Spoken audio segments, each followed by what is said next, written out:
Hola, qué gusto mis acosadores positrónicos. Antes de empezar este video, un saludo muy grande para Héctor Iván Carrión, Metautor y Eduardo Ojeda, que son muy participativos en los comentarios. Muchas gracias, gandallas.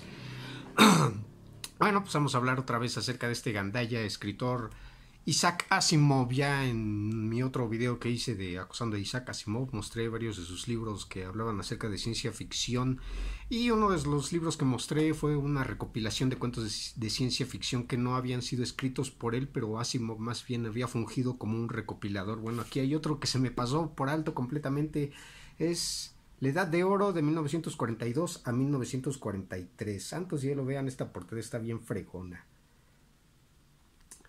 Dice: las grandes historias de la ciencia ficción, los relatos que hicieron historia antes de los premios Hugo. Igual, de nuevo, esta es una recopilación de cuentos de ciencia ficción. No fueron escritos por Isaac Asimov, él más bien fue el recopilador, y pues también escribió una muy pequeña introducción al libro. Aunque si hay algo que me molesta con esto es que no nada más participó Isaac Asimov, sino que es de Isaac Asimov y Martin H. Greenberg. Demonios, si no pusieron el nombre de este otro individuo en la portada, nada más pusieron a Isaac Asimov. ¿Qué demonios pasó? No conviene ser colaborador de este tipo, ¿no? De hecho, el otro también aparece acreditado dentro del libro, ahí abajo cuando termina la introducción, pero no lo ponen en la portada. ¿Qué demonios sucede con este tipo de cosas, no? Es otro nombre más, no varios colaboradores. Creo que bien pudieron haber hecho un espacio para también poner el nombre de este otro individuo. Es como cuando salió la película de Hostal, que en el póster aparecía en letras enormes: Quentin Tarantino Hostal, y muy al pie del póster en letras muy pequeñas, escrita y dirigida por Eli Roth. Con un demonio, pero bueno, aún así es un buen libro. Aunque sí, siempre me ha parecido muy injusto que cuando hay otro colaborador nada más pongan el nombre que más venda en la portada. Que igual, de nuevo, si lo hubieran puesto aquí no hubiera representado mucho. No me hubiera puesto yo a investigar quién era ese otro individuo, pero carajo, un poco de crédito, de respeto también para el trabajo que hizo, que colaboró, que ayudó este otro sujeto. Pero bueno, La Edad de Oro de 1942 a 1943. Pero Isaac Asimov no nada más escribió historias de ciencia ficción, sino que era un individuo que también estaba muy metido dentro de la divulgación científica. De hecho, yo me acuerdo que cuando trabajaba en las librerías de viejo, había una serie de libros, eran ensayos escritos por Asimov, al menos eso espero, porque eran realmente un chinguero. Estaba una sección del librero nada más repleta de puros de estos ejemplares. Así no son la gran cosa, son muy delgados, pero así había muchos. Había de divulgación científica, había de historia, había de biología, había de química, había de astronomía.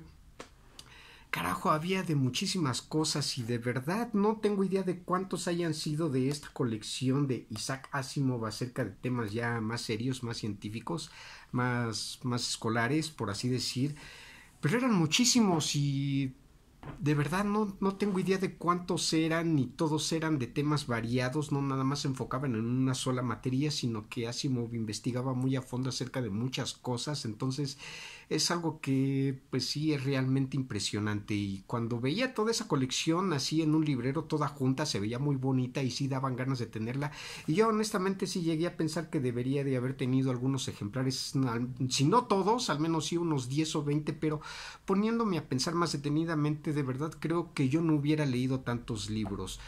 No me molesta leer ensayos, está muy bien, pero este tipo de temas prefiero leerlos en revistas o en libros ya más extendidos que como meros ensayos. Entonces honestamente creo que de él nada más hubiera leído una mínima cantidad, hubiera leído muy pocos.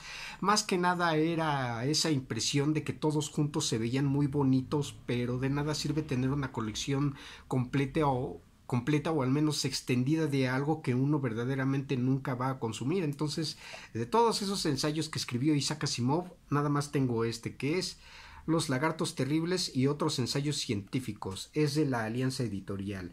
Y este nada más lo tengo por la portada que aparecen estos dinosaurios. Creí que el libro iba a hablar específicamente acerca de dinosaurios, pero los dinosaurios verdaderamente nada más son un tema. Aquí también nos habla acerca de otras cosas. Por ejemplo, nos habla de los metales y de la formación de los 4 puntos cardinales. Entonces, El aspecto de los dinosaurios verdaderamente nada más está de paso, entonces me imagino que en muchos de sus ensayos, si no es que en todos, o al menos en la gran mayoría que él había escrito, pues lo que parecía el tema central nada más estaba así como que de pasada, que de nuevo no tiene nada de malo, pero pues ahí está el asunto, ¿no?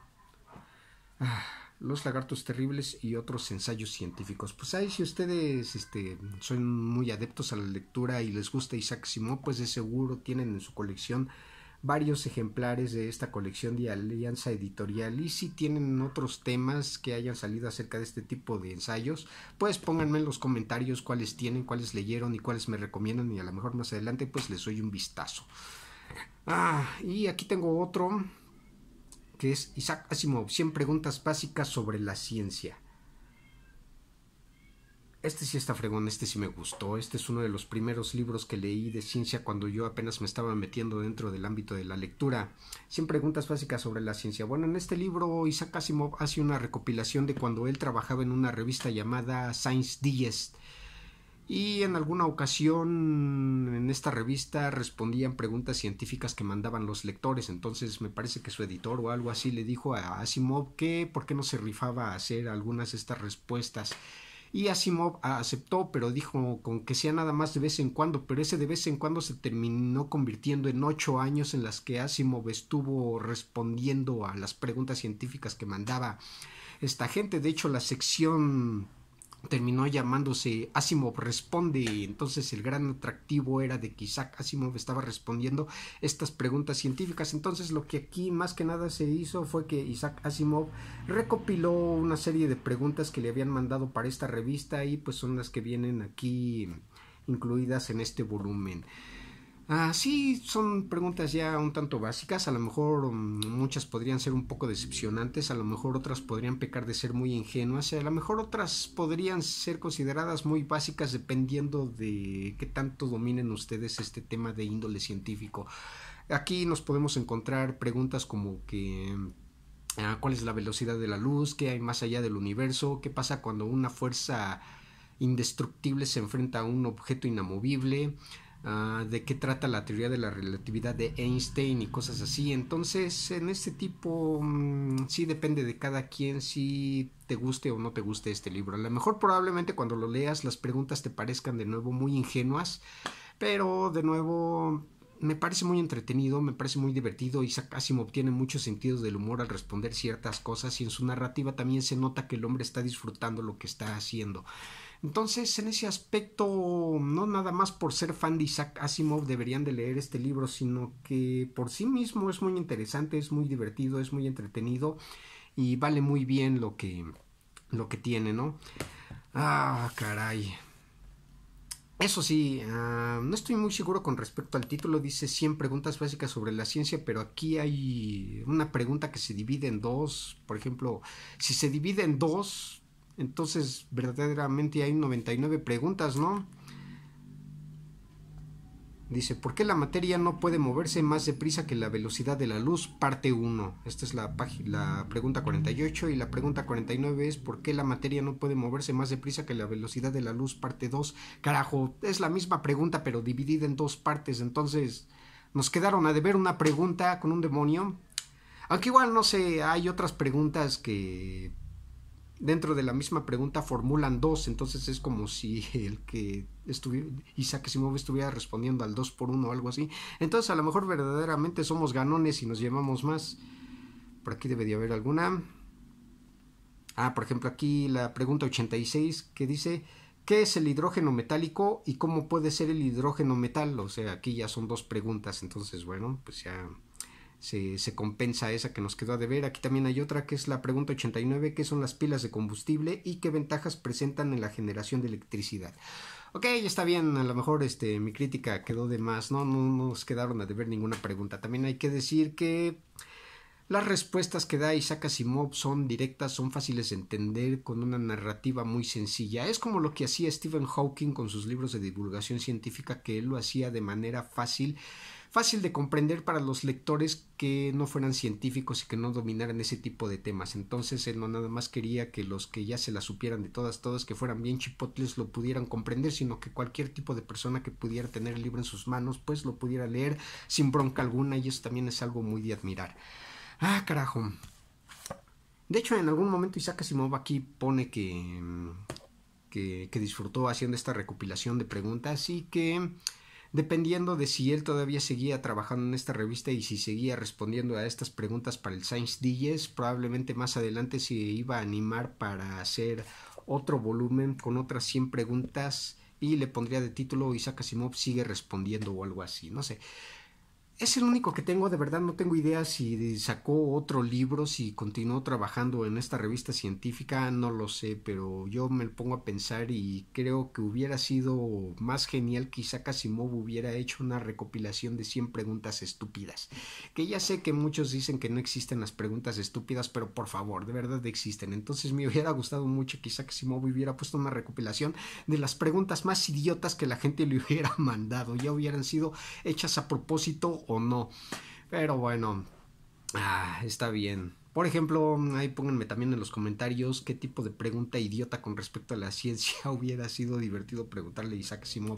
Yo recuerdo alguna pregunta que alguna vez vi en internet que ya saben cómo son los negacionistas, que dicen cómo es posible que el sol sea una llamarada de fuego si nunca sale humo de ahí, ¿no? ¿Qué demonios? Y es una pregunta real, ténganlo presente. Pero bueno, ya se las sábanas, mis amigos morollos. La Edad de Oro de 1942 a 1943. Los lagartos terribles y otros ensayos científicos. Y 100 preguntas básicas sobre la ciencia. Si ya los leyeron o no los leyeron, ahí pónganme en los comentarios cuál es su opinión. Si les gusta o no les gusta, si les interesa o no les interesa. Ya se las sábanas, mis amigos. Nos vemos en la siguiente. Cuídense.